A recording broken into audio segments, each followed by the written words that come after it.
You're listening to Black Like Me with Dr. Alex G., a podcast that invites you to experience the world through the perspective of one black man, one conversation, one story, or even one rant at a time. Here's Dr. G.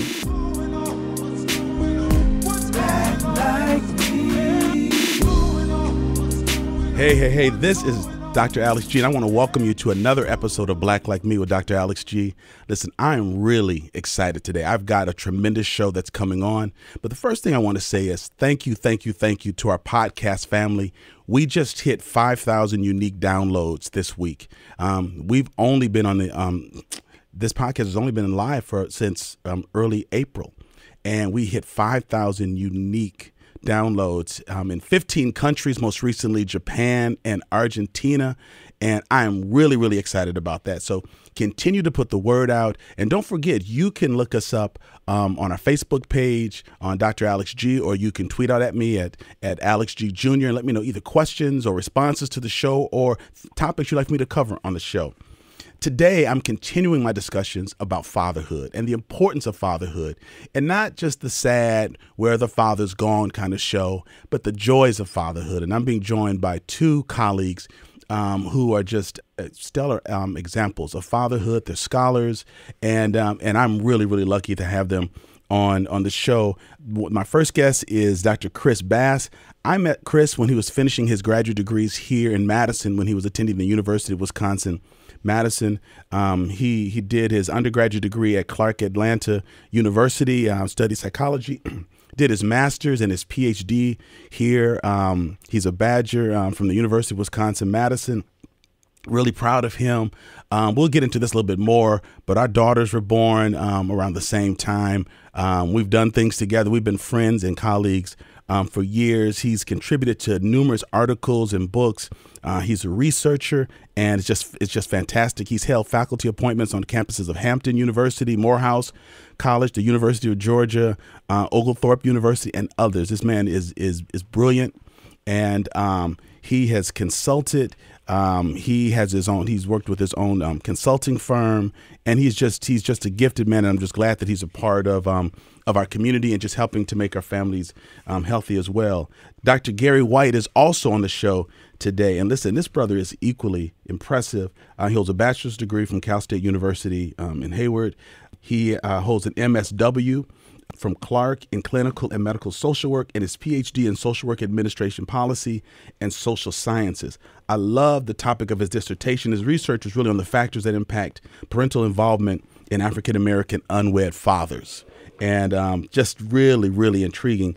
And in addition to all of their scholarship and their commitment as just good, faithful, brilliant men, we all happen to be a part of the wonderful fraternity, Alpha Phi Alpha Fraternity Incorporated. And so I'm glad that these are my fraternity brothers as well. Doctors Bass and White, welcome to Black Like Me. Good morning. Happy to be here. Oh, man, I'm really absolutely excited about being here. Yeah, man, I'm so glad that you all are here. So listen, I do something on the show, each segment that's called a Black Ice Breaker. And part of it is just to help the guest relax. And it's not going to be anything like that question I asked you all before you got on the air. So it's not going to be anything like that. So these are going to be a little bit more tame. I wish we had been rolling in. But just a couple of questions that I love to ask people. These are just fun cultural questions. And so, Dr. Bass, I'll start with you. Grits or cream of wheat? Grits. Okay. How about you, Dr. White? Oh, grits, absolutely. Now, are either of you who's the butter and sugar guy, and who's the salt guy on the grits? You know what? Growing up, I used to be the sugar guy, but now this is Bass, by the way, and now I'm salt and pepper and butter. Salt and pepper. I'm still butter and sugar. I'm still butter and sugar. All right. So wait, now Bass, when you eat the salt on it, is that still for breakfast? I mean, I know like in the South, you do that with grits or fish. And so I'm getting used to doing that like in the evening. But like when the sun is up, it just seems like butter and sugar goes together. So you still put salt on it even in the morning time? Even in the morning time. Because, down here in the South, we put, you said grits and fish, but they also do grits and shrimp. And yes. They do grits and sausage and grits and almost everything. So you get that salty savoriness that should go with the grits. No, and I don't want to get into the, into a No. discussion about the depth of grit. Yeah, we're going to do a show on grits. Gritology. You can't, the gritology. It's corn. That's all grits are. That's corn. right. I got you. So what goes on corn is typically butter and salt. Oh, okay. All right, hominy. All right, I got you. Let me ask you, gentlemen, either one of you can answer this, or both of you can. Should blue jeans be ironed? Blue jeans be ironed. Should blue jeans be ironed? Should they be pressed? Not in this decade. No. How about we're coming up? Especially on weekends. Especially on weekends. Now, when you were growing up, did you have to press your jeans? In the 80s, it was a big thing to press your jeans now. You had to have that crease. Absolutely. And you had to have the tight crease. Yeah, that tight crease. So that it almost hurt your leg to put them in. You could hear the pant leg going, shh. There we go. Man, I grew up in Madison, so I was always one or two black students in my class, and my white friends would always ask, Alex, why do you iron your jeans? I was like, I thought you're supposed to iron your jeans. I got asked that question all the time. Hey, let me ask you. Oh, I'm sorry. Go ahead. Well, I was going to tell you, for me, being born and raised in the Bay Area in California, now we dressed to a T in the 80s, and notice that old time word I just used, to the T. To the T. We were well dressed. So between those creased jeans and our different colored Chuck Taylors, for those that don't know, those are the Converse. Yes. So between our Chuck Taylors and our creased jeans, I mean, you had to be tight in that way. No, you had to, man. Definitely. Hey, I got to know, you all are doing well. Have either of you had a Jheri curl, or does that predate you? No, I did. Oh, you did? Absolutely. All right. Absolutely. I did have a Jheri curl, but please understand, I got it cut out by my senior year. So you didn't overcommit. So you slept in that little plastic bag, or did you get all that stuff all over your mama's couch and sheets and stuff? I took out everything in the early days, though. But my curl was real though. It was nice. it was. I had that Coming to America curl. How about that? Oh, that ultra perm. So glow. So glow. Oh man, remember the back of the couch? That was the Eric LaSalle character. Man, that was nasty. Now I'm wondering, gentlemen, you're all doing well. Now I grew up in the Midwest, and in our families here, we could not say the word lie. We would have to say that somebody was telling a story. Was that part of the culture where you grew up in the Bay Area, or Chris in DC? Were you able, like in front of like your elders, like your parents or grandparents, could you say somebody was lying? Could you say the word lie? Because it was a cuss word where I grew up. Yeah, we could say lie. Y'all could? No. Yeah. This is Dr. White. No, we would have to say telling a story or fib, because the word lie was just like cursing. It was. You get slapped in your mouth if you said lie. That was like saying the F word or the MF word or the S word. You could not say that. All right. Okay. I got a couple of others. I love these icebreakers. Let me see what else. Let me see. Hey, have either of you ever swallowed a fish bone while you were a kid trying to eat fish bone? Like, ever get a bone caught in your throat? I swallowed some fish bones in my day. How did your family, your mother, grandmother, whoever, how did they help you get the bone out your throat? Do you remember the old remedy, what they would give you to eat to get the bone out your throat? Bread. No, wait. Bread. All right, now I got some white brothers in here. Tyler, I need you to come to the mic for just a second. Tyler, when you grew up, did you ever get fish caught in your throat? And if you did, what did white folks do when they got fish bones in their throat? If that ever happened, white people would probably just take you to the hospital, the ER, to extract it.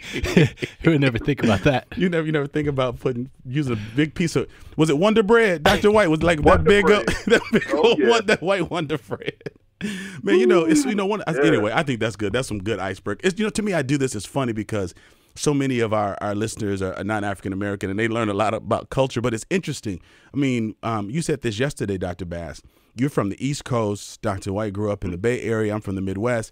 But yet we have these experiences. There's no way our families could have talked about these things. But the fact that we were all given Wonder Bread, white Wonder Bread when a bone got stuck in our throat, it's funny. And so part of the fun of the icebreaker is just showing the beauty of our culture and the unity of it. And somehow these things originated someplace and it carried over all across the country. And it just makes me, when I talk to people and they have similar experiences, it just makes me more proud of our culture and our heritage. So, hey, thanks for indulging me and letting me let me ask you these questions. I think my first thing is, you both have incorporated work with men and work with issues of fatherhood in your academic work. And I'm just curious if each of you could just take a moment and just say, what is it about your own upbringing that made you really interested in the topic of fatherhood, particularly? And so either one of you could jump in. And so if you could just say, hey, this is, just say your last name so you know who's talking. But how has your own upbringing shaped your academic work, gentlemen? Well, let me start. This is Dr. White. Well, everyone's shocked when I tell them that I'm one of 23 kids. All boys and 7 girls. We joke with my father and say that with me and my initial 4 siblings, we're part of the first litter. Okay. Following that, once my dad remarried, and then some of the other children that he had outside of the remarriage, when you add it all up and settles all down together, it's a total of 23. The amazing thing about that, even though my parents divorced when I was in the 7th grade, we oftentimes talk about the absent father. And I was just telling Dr. Bass, one of the big things that people forget is this variable called proximity. So although my father was no longer in the home, he was in close proximity. So all the research and everything you come across, it only deals with the presence and the absence. You're right. But no one has a conversation about proximity. So my dad was always in proximity to us, meaning that we could always get to him. So, but nonetheless, the interesting thing about my father is that he, with all 23 of us, he was always involved with us. That's a full-time job. Yeah, so, well, it was logistically impossible to provide the amount of attention that needed to take place. Right. But one thing from my upbringing that I got, first of all, dealing with my father, was the fact that here I am, 52 years old.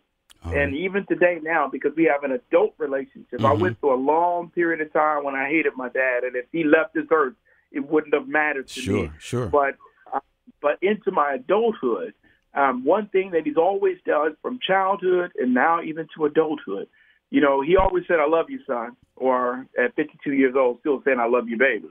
Whatever. Wow. But still, I love that. The beautiful thing is that he was never short on affection with his sons.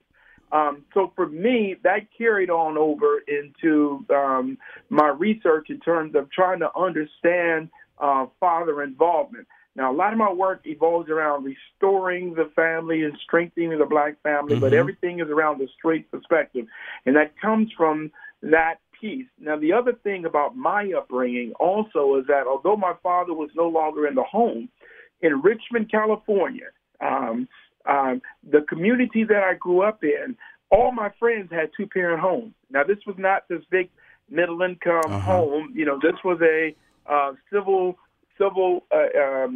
employee. People work for the post office, the government, the shipyard, kind of community. But all my friends growing up had both of our fathers, so I had access to men and father figures in the friends that I grew up with. So between those two pieces, I began to develop a strong appreciation for the role of father. Now, for me, where it became a little bit more in depth is that I became even more intrigued with the father-daughter relationship because no one wanted to talk about it. Right. Everybody talked about the father-son relationship, but we miss everything when it comes to dealing with the father-daughter relationship. And so you're for absolutely me, right. So for me, the work continued when it began to find its way in my initial research around fatherhood. When I attended the Teen Adolescent Pregnancy Prevention Conference by Jane Fonda, the first one she offered in the early 90s here in Atlanta, Georgia. And I attended the workshop, and I told him in that workshop that I was invited to speak at, I said, focusing on teenage pregnancy with the girls is after the fact. Right. Because he is the receiver of the seed. We need to focus on who's dropping the seed. Right. And that was nothing anybody wanted to hear. Because a man can have an infinite number of children do at any given time. So for me, my research and work around fatherhood being influenced, one, by my own dad and his never being short on affection, to the men in my community, to what I began to see as I was matriculating through, and the negative attention that was given to fatherhood. So it found its way in my research, and it's also found its way in my practice, and most importantly, it's found its way in me as a father with 3 daughters. Man, that's incredible. You touched on a couple of things, Dr. White, that I'm going to come back to later, but the fathering presence and fathers and daughters, I'm going to come back to that in just a moment. But it's intriguing to hear that someone else's academic research is based upon their own life situation, their own experience, their own pain. I thought I was alone in doing that, particularly in wanting to know more about fatherhood. Dr. Bass, how about you? How has your relationship or lack of relationship with your father shaped your academic pursuits in this area? Well, it's interesting that you talk about deriving or creating research out of your past and who you are. You're definitely not alone. Most of your historical, psychological theorists develop their theories based on their own personal lives. I mean, we can go all the way down the list. Sure, that's a good point. My story is somewhat or very similar, to what I find a lot with those who were raised in the 80s in Washington, D.C. and surrounding areas. I found, well, first of all, let me say this. Now I'm talking from the lens of an adult versus the lens of a child. From the lens of an adult, I could see that, my parents were somewhat adult. They had me when they were, significantly younger than I am right now. So the maturity level wasn't there on either one of their parts. They were still trying to understand who they were individually. So there was an identity piece that was missing. Mother was really, really big into the civil rights movement. She was a Black Panther. Your mom was a Black Panther? Father, absolutely. Wow. Father was politically active, but he really devoted his time more so to the church, and the church sort of became his outlet. Grew up in a single-parent home, of course, and one of the big roles that my brother, I have a twin brother, as you know, Alex. Right. One of our key roles during our, pre-adolescence was protecting our mother. Wow. So I can she relate. She would always talk about us walking through the hood of D.C., especially during the early 80s, him being in front of her and me being behind her to protect her from the different elements and those people who were, in our neighborhood who were no longer contributing citizens, if you understand what I'm saying. I know just what you mean. Yeah, so looking for identity for herself, we were always forced to create identity measures for her, and in some cases, identity measures for my father. So when we would come together, with him later on, we see the brokenness, and we see that a lot of my father's rearing of us derived from things that he saw with his father. Definitely.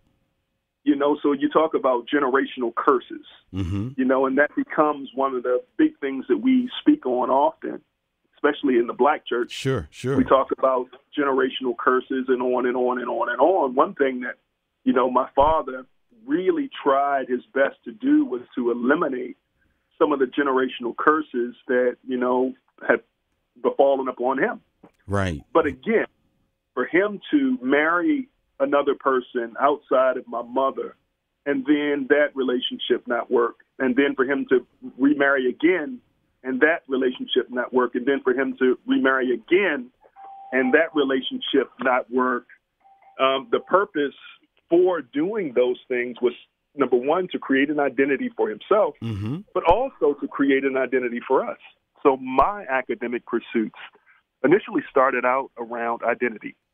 Understanding my identity, but then fostering identity work with people, specifically children and those who are post-adolescents, fostering a sense of identity for them so that they could then understand who they were so that they wouldn't fall into the trap of a lifelong search for understanding of who they are.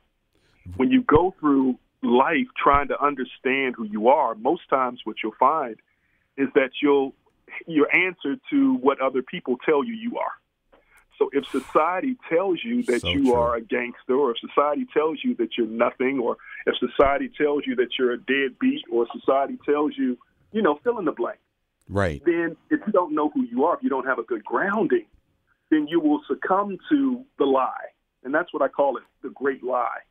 So I've spent 20 plus years developing methods to sort of stop the lie with not only what other people tell us about ourselves, but what we answer to and what we call ourselves now. It makes no sense in 2018 for us to still be cognitively stuck in a place that is not progressive.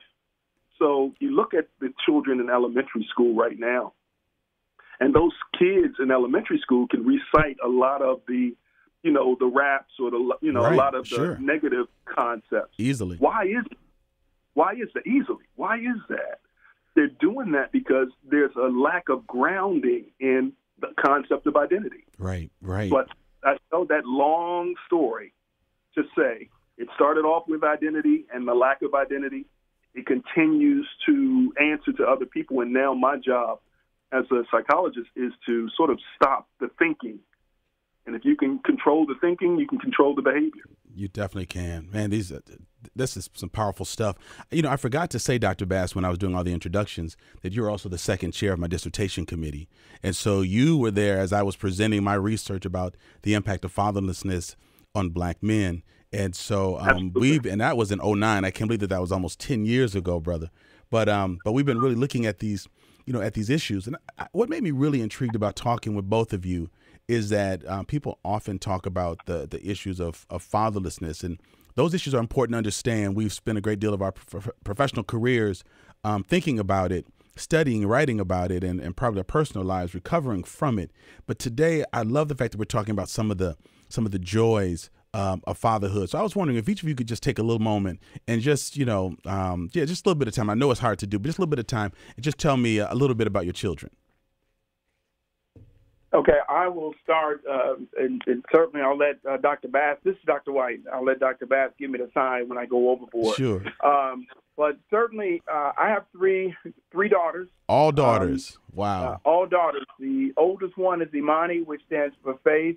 My middle one is Nia, which stands for purpose. And my youngest one is Jaya, which stands for victory. So I always say those are the cornerstones of my household, faith, purpose, and victory.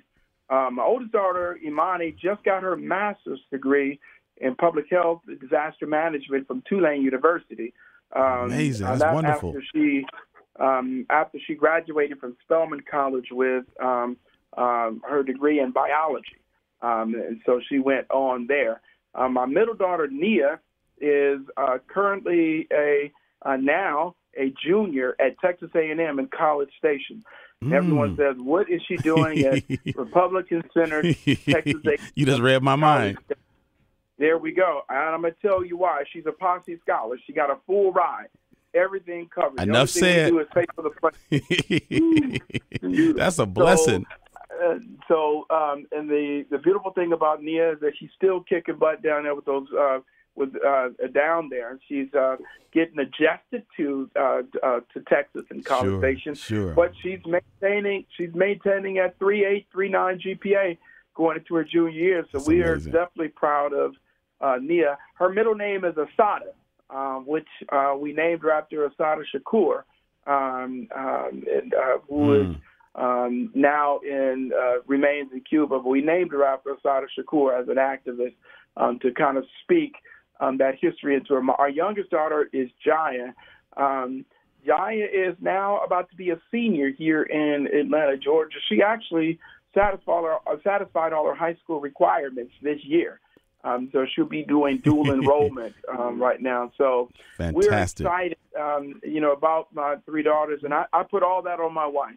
We get ready to celebrate 25 years married, congratulations, 30 years together, and And I tell everybody they get that intelligence for them. Now, any protesting and activism that come out, that's from you. me. That's got you. I got you. But that intelligence and that intellect, that comes from the other Dr. White. Man, that's fantastic. Beautiful, 3 beautiful daughters. How about you, Dr. Bass? Well, you mentioned my daughter, Shanice, who her and Lexi were born right around the same time. Like the same weekend or something. We were in the hospital at the same time. Right.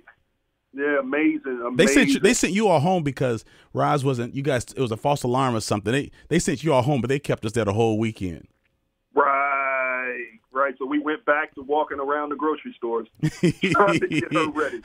And you know, my blessing was that she was born on our Founders Day, December 4th. Oh, that's right. Yes, Lexi was born December 2nd, so a couple of days before that. Yep. So Shanice is doing well. She just graduated from Spelman College a couple of weeks ago and just got a full ride to Columbia, where she'll be studying for a master's program in the fall. That's amazing. So she's doing quite well, doing wonderful things. Followed her mom to Spelman, you know. Sure. So her little mini-me. Chris, my son, is going into the 12th grade. He's going to be a senior already. He's going to be a senior already. So it's amazing. Similar to Dr. White's daughter, Chris finished his high school requirements early. So they have a program down here called Move On When Ready. Mm-hmm. And that's a program that allows students in high school who have completed all of their high school requirements to go ahead and start college early on the state government's dime. Mm. So we enrolled him into that program. So he's now taking all college courses. In fact, when he's done in May, he'll get his associate's degree at the same time that he gets his high school diploma. Man, that's an excellent program. They're trying to pilot that here in Madison this fall, but I think we're late on to the game. I'm glad we're doing it, but that's an excellent that's an excellent way to educate our kids, man. Yeah. I mean, it's so important because not only does the state cover the fees for it, but you know, when he finishes with this, he'll come into a 4-year institution as a junior. Yeah, so, you know, it's all good. He'll have his master's degree by 20 and his PhD hopefully by 24. Man. You know, Dr. Bass, when you were here completing your doctorate, your wife Roz was in medical school. And so, you know, you all were young and married and doctoral programs. And I knew that you all were just, just brilliant and committed folks back then. But it's just been great to see how you've been blessed with brilliant and beautiful children that are following in your footstep. I know she taught at Clark, right? Or did she teach at Spelman? She teaches at Spelman. She teaches. She's in the Environmental and Health Sciences Department. Matter of fact, she's the new chair of the Environmental and Health Sciences. And I knew her when she was a student. She's responsible for all students who want to become physicians. Yeah, and I know there's a young lady from our church who went down to school there, and I put her in touch with your wife, and she followed up. And Dr. White, you said your wife is a doctor also. Your wife has PhD as well. What's her discipline? Absolutely. She got her PhD in political science, and she's a criminal justice professor at Clark-Atlanta University. So, I might need to have her on my show soon. So put in a good word for me. Very well connected. All her students, when they graduate, those are the ones that. Because she's been doing it for 20-plus years, so her students are everywhere from the CIA to the Secret Service to the FBI to ATF to the Georgia Bureau of Investigation to law enforcement. I definitely want her. I definitely want to talk to her on this show. But Dr. G, I want to tell you something I wanted to make sure that I emphasize. Sure. I can imagine some of your listeners right now are saying, well, it's expected for their children to have done well, you know. My God, all their parents have PhDs or doctorate degrees. And one of the things that, as I listen to that, even in the work that I'm doing now on a piece called Climate Through the Cracks, one of the things I have to remind people when they hear that about our children, I have to remind them that my dad had a third-grade education. Exactly. I actually didn't know that my father did not know how to read until my grandmother's funeral in 1991. And so that wasn't a long time ago. No, that's this lifetime. Yeah, and so my mom has a high school diploma. So education in the house growing up was not really emphasized in my home. What was emphasized in my home was a very, very strong work ethic. Right. So although my mom and dad did not have the education, they owned businesses. And that's what the big difference was in my home. My mom owned a pie shop. My parents owned a pie shop when I was little. Then my mom ended up owning a beauty salon. My dad owned a tire changing company for trucks, and then ultimately ended up owning a trucking company. So that's where the work ethic came from. Sure. But the education piece, which is what we often talk to people about, what was in my home, is education being a routine and a way of life. And that's the part that people miss about fatherhood and parenting, is that whatever you want your children to do, you just have to make it a way of life in the household. Absolutely. I love that. And we're working on modeling that. You know, I became reconnected with my father. My folks were divorced when I was really young, but I became reconnected with my father after I had my daughter, Lexi. And I wanted to give her everything. And but I told my daughter that I didn't have a father. I told her that he was dead, and he wasn't. And then one day she was listening to me talk to someone about, and I mentioned my father. She said, "Wait a minute, I have a grandfather?" And I looked in her eyes and how excited she was that she had a grandfather. And so that's actually how and why I reconnected. So it's really by wanting to offer everything she wanted that I made the concession to reconnect with my father. And there was some good stuff that came out of it. And so, Dr. White, I know that you mentioned earlier that you connected with your father as an adult. Can you just briefly touch upon what was the impetus to reconnecting with your father? You talked about proximity, so you two always knew where each other was, where you were. But was there anything that triggered it? Was it getting married? What really launched you two really moving into a relationship? This is Dr. White. I'll tell you what, you will not believe this. It happened, probably about 95, 96. My father, I got a call here in Atlanta from my brother, and my dad was in the hospital. He was about to have a major surgery. They found a cancerous tumor in his stomach that's actually in the New England Journal of Medicine. The tumor had gotten so large that they had to remove my father's large intestine. So he eats and he only has a small intestine. But the amazing thing is that I rushed home and I came straight from the San Francisco airport right to where the surgery was taking place in San Francisco. And for whatever reason, no one was there but me right before they got ready to take him in. And my dad began to give me instructions because they told us that it was a 45% chance that he was going to make it. So the reality was that all the hurt and anger and everything that I had, I became overcome with this fear that if my father died and I didn't reconcile anything that needed to be reconciled, then I was going to have to live with that.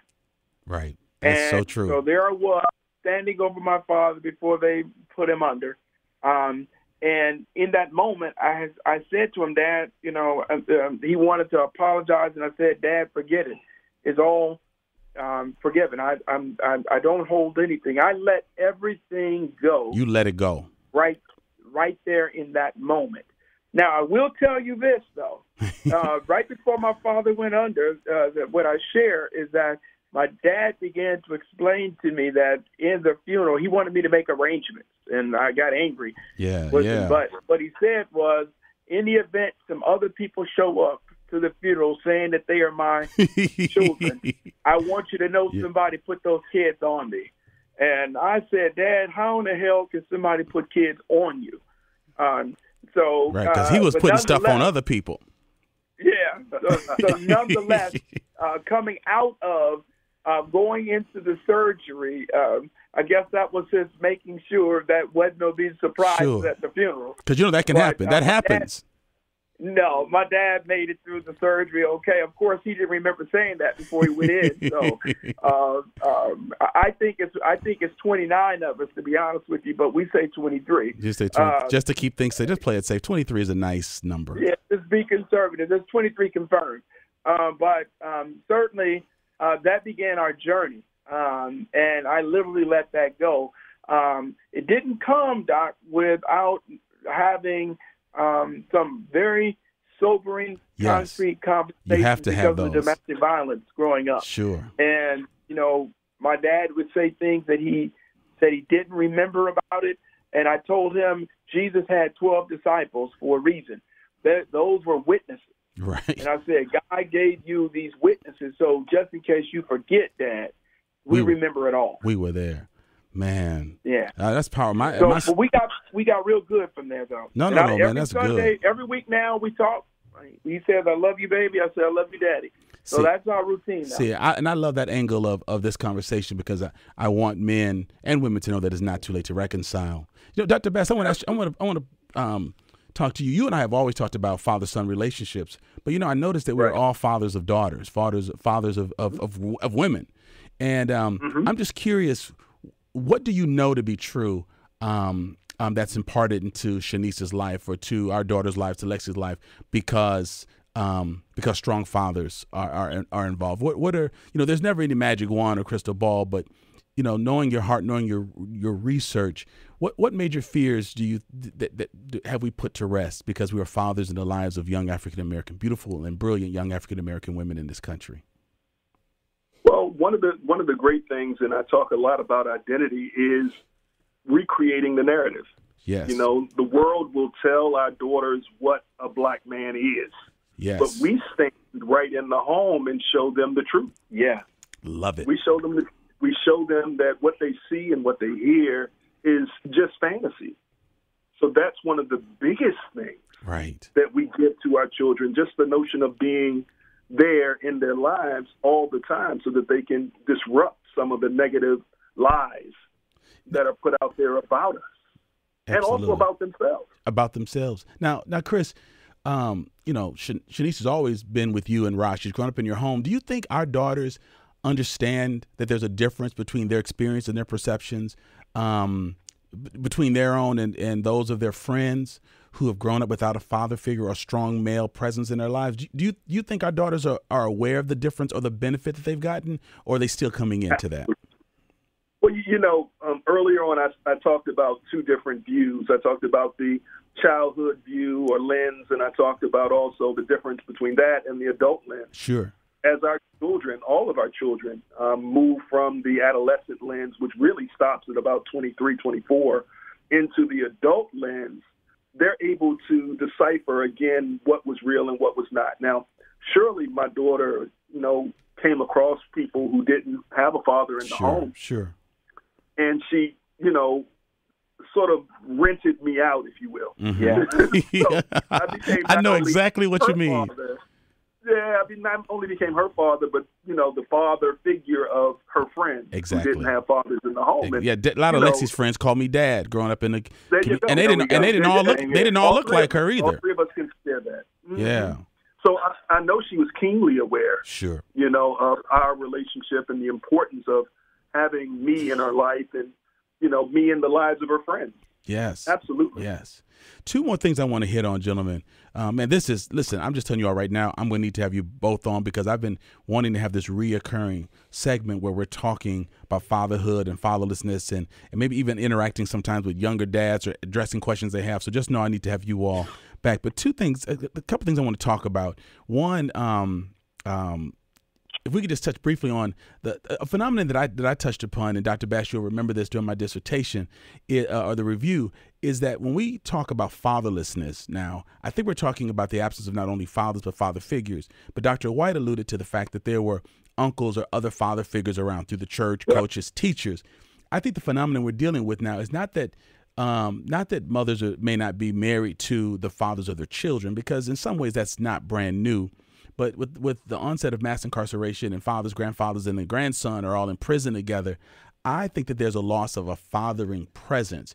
And so I guess I'll just make that as a statement. But in our conversations earlier this week, Dr. White, you talked about the importance, I forget the terminology, but you'll state it in a moment, about this multiplier effect, that if we are being strong fathers and we're writing about this and lecturing about it, in my case, preaching about it, if we can touch one young man or one father and help them to turn towards each other, towards their own children, we can make a huge difference. We are each one man who was touched and pulled out of this system of fatherlessness and our own brokenness.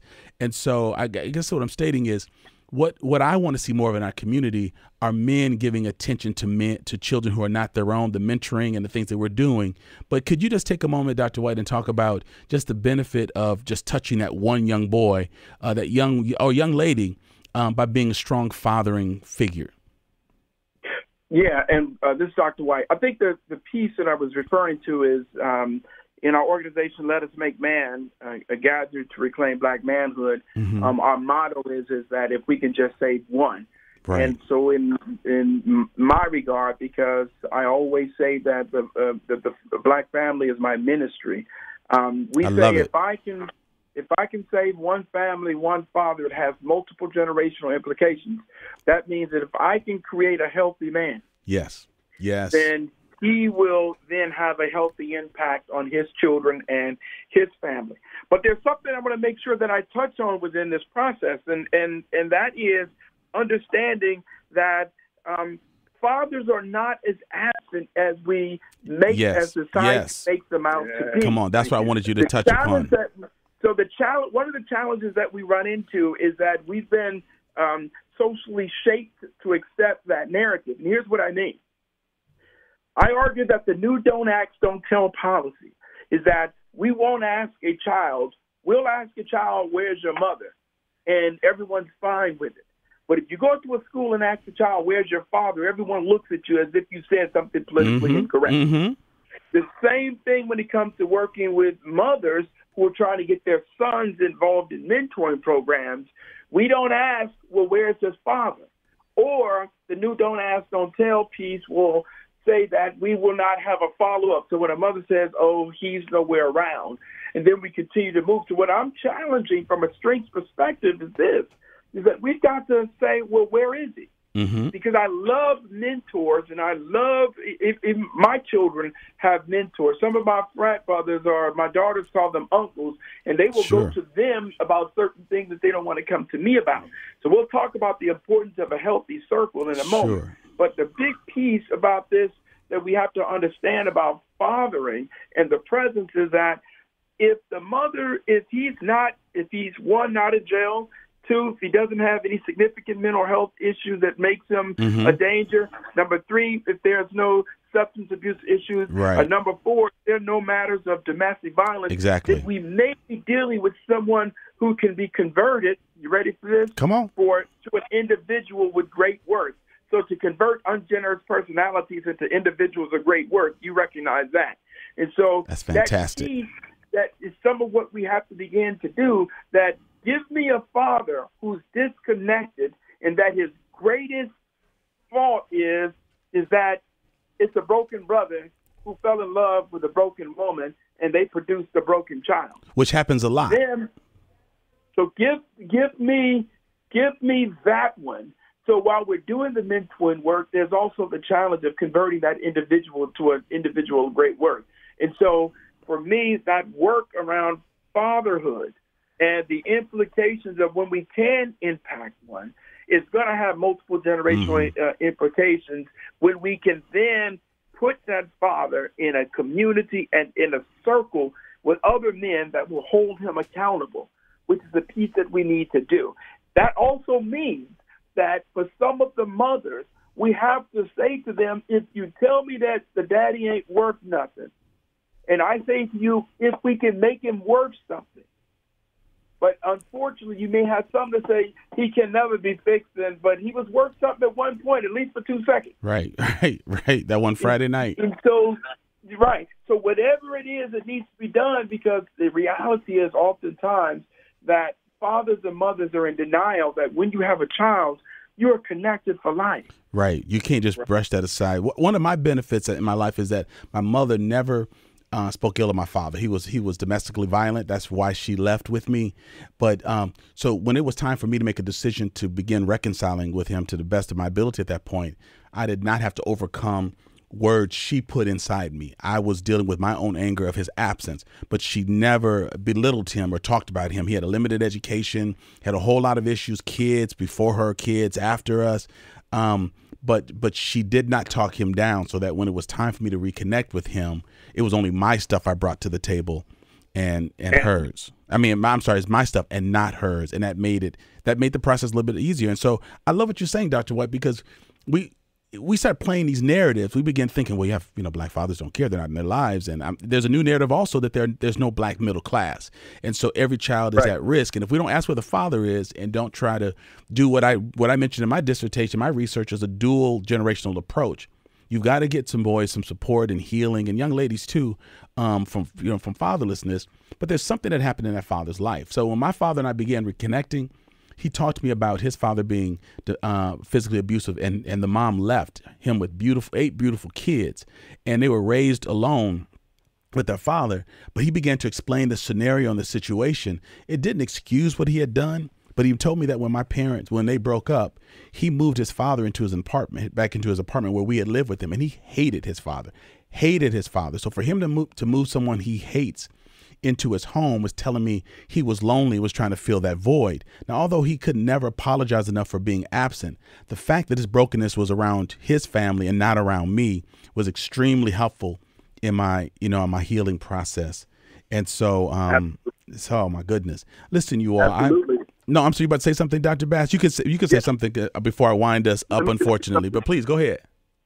Really, really, really quickly. And it goes back to the notion that I talked about a couple of minutes ago about the two different views. And I know I'm staying on the adolescent lens versus the adult lens throughout the whole piece here. But when you are someone who operates from the adolescent lens, you're liable to make a lot of mistakes.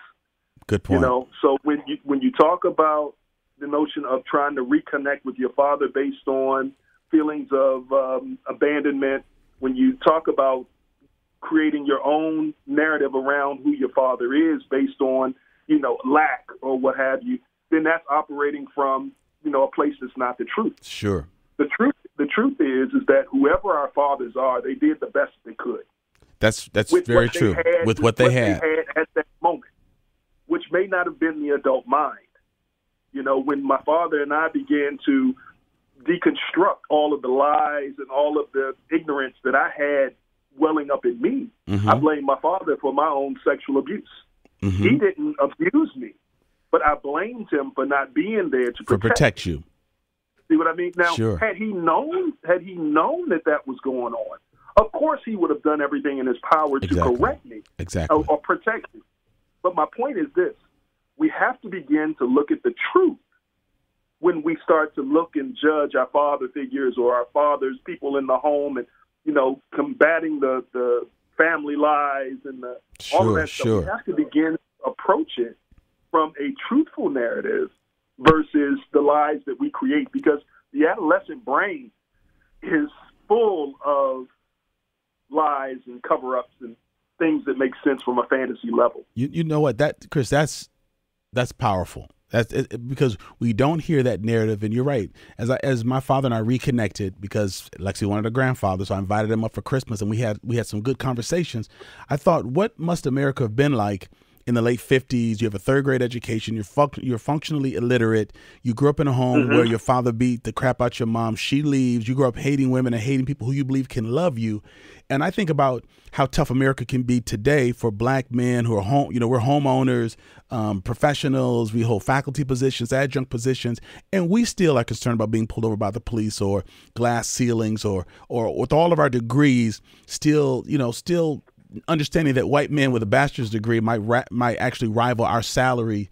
We have to deal with all of this with all of our accomplishments. Imagine what America must have been like for our fathers in the 50s and the 60s. And so your point of we have to rethink this with an adult mind and not an adolescent mind is very sobering. It's very healthy. And I think this is a great thing for my podcast followers to consider as as we talk about this, because I'm committing all of every podcast in June is about is about fatherhood. And this message, I really want it to resonate with young fathers who have not connected with their children enough. Young men who are fathers who have not reconnected with their fathers. There's an opportunity to do this. And also for mothers who are listening to think that there are some things that they can do and say to make it a little easier for their children to connect with their fathers. And so I think it's powerful. Yes. Alex, I don't want to cut you off, but we would be remiss if we didn't end this. I know you're wrapping up, but we talk about the truth and we talk about lies. There's this one piece that Dr. White talks about, in his presentations on family.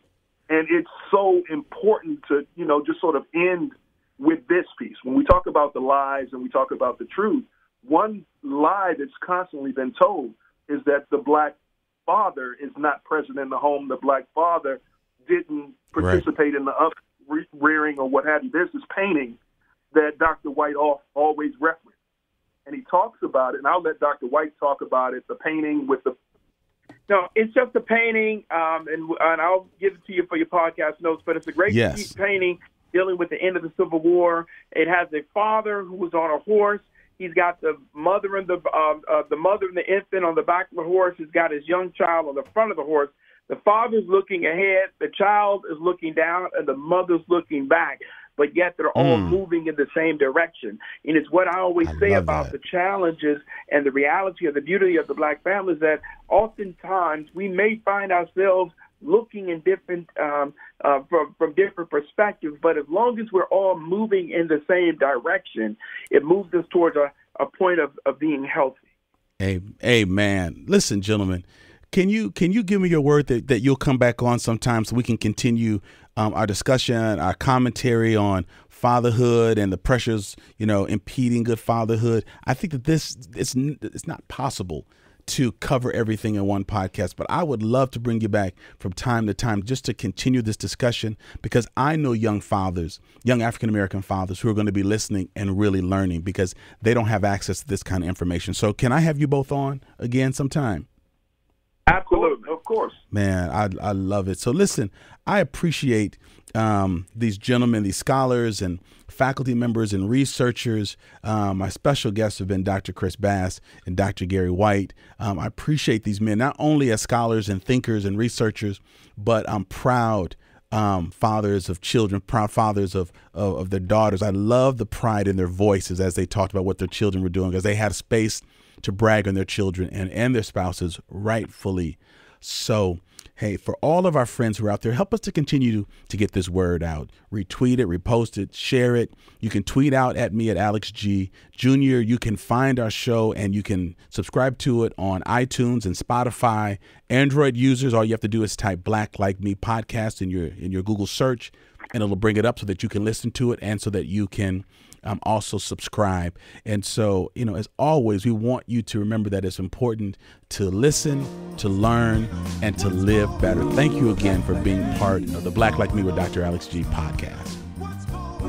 Thank you for listening to today's podcast. You can find out more about Dr. Alex G's amazing work at www.alexg.com. Black Like Me is sponsored by the generosity of the Human Family Unity Foundation.